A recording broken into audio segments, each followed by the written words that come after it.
Hello everyone, Vanakkam. Today we are going to continue Vitala Pandurangan episode 30 and Bhanudasar Charitram part 3, and this is the final part of Bhanudasa. As we saw last week, King Ramarajan took Vitalan to his kingdom, Hampi. He built a magnificent temple for Vitalan.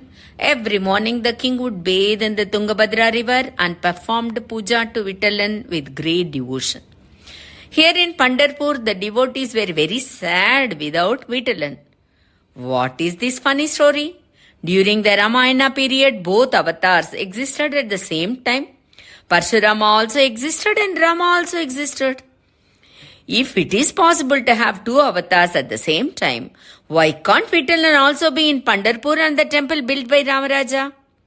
When we say God is omnipresent, He can be everywhere. Then why the people of Pandharpur were very sad? Let me tell you an example.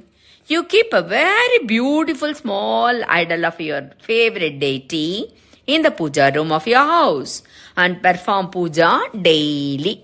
One day the idol disappeared. Maybe a rat took away. Maybe along with flowers it too taken away. Maybe someone also took it away. There are many other murtis in that puja room. And every day you go to that puja room to do puja. But every time you get a feeling of sadness and restlessness in your mind as to where that murti went and where he stayed. The people of Pandharpur were also in the same mood. Vitalan leaving his place was nothing new for them. They knew very well that Vitalan would go to Chokamela house or Namadev's house or any other devotee's house. He would go wherever he liked. But he would come back. But this time, after seeing the king forcefully taking Vitalan on his chariot, neither they could disobey the king, nor they could stop Vitalan from going, and they were heartbroken. They did not understand it was Vitalan who willingly travelled with the king to Hampi.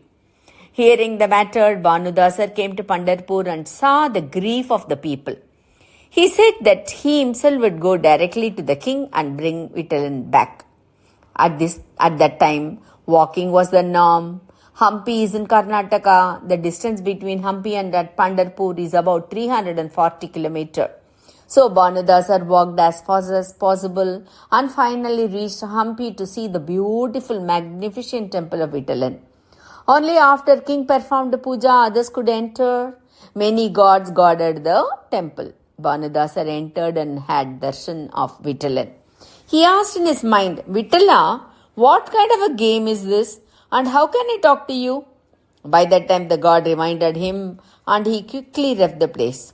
He was very sad to see Vitalan standing without any noise, dance, bhajans, etc. At night, he went to a public garden near the temple and started doing bhajan. Hearing the sound of bhajan, Vitalan could not stay inside the sanctum sanctorium. We know what would have happened. All the gods started sleeping. Vitalan came to the garden and started listening and then dancing.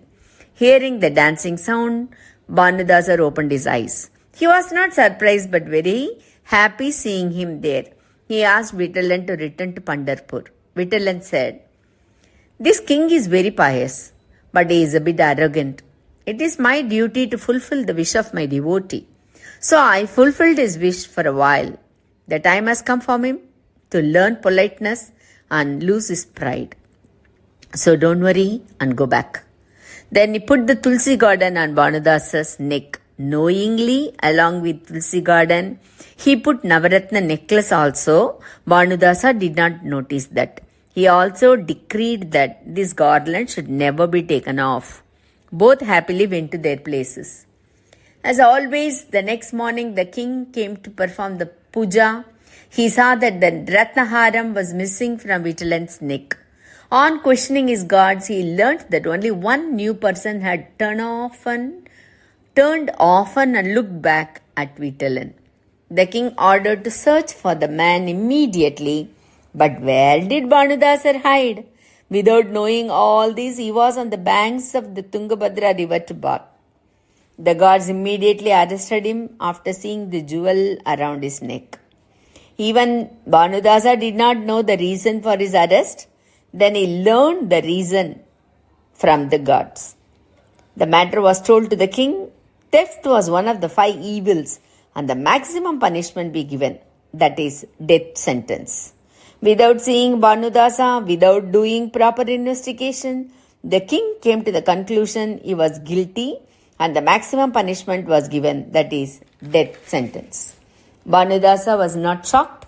He could understand some plans were made and executed by Vitala. He was taken to the place of execution. They prepared to hand him in the gallows. Nothing affected Bhanudasa. He surrendered himself to Vitalan as chanting Vital Nama. A lot of people followed him and they were sure that there was no way that Bhanudasa was thief. Anyway, everyone was wondering what was going to happen. They believed fully that something miraculous would happen. As expected, the dry stick of the gallows suddenly started blooming. It looked very beautiful with leaves and flowers blooming. Janabai was also in the same mindset of Bhanudasa. Both trusted Vitalan and surrendered themselves. This is something repeating, yes, in the same Janabai story. Then the matter was told to the king. Realizing that something had gone wrong, the king came running. After seeing Bhanudasar, the king realized that his judgment was wrong. He fell at Bhanudasa's feet and begged for his forgiveness.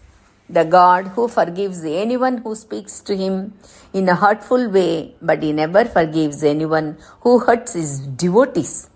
God will never abandon a true devotee. Vitalan conducted this play anticipating such result. Vitalan appeared in front of everyone and said to the king, You have even given death sentence to my devotee, blaming him without investigating properly, so I am leaving your town. But you are also a good devotee of mine and a good ruler. Leave your pride, be friendly to everyone and rule the kingdom.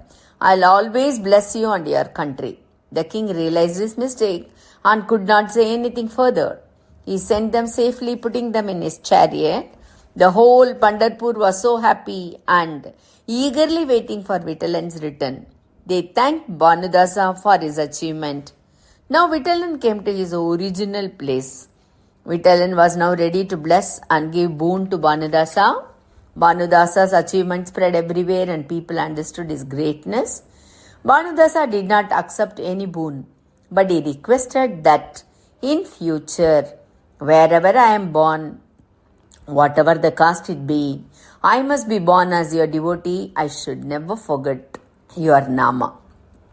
Vitalan was pleased with the answer, but granted him a boon that 3 sages will come in your dynasty, including you, to destroy the pride of his devotee and make him rule the people in the best way, and to spread the fame of Bhanudasa everywhere. Vitalan played this wonderful drama. Okay, who was the next saint born in Bhanudasa's dynasty? Shall we see in the next episode? Until then, Hare Rama, Hare Vitala, Jai Vitala.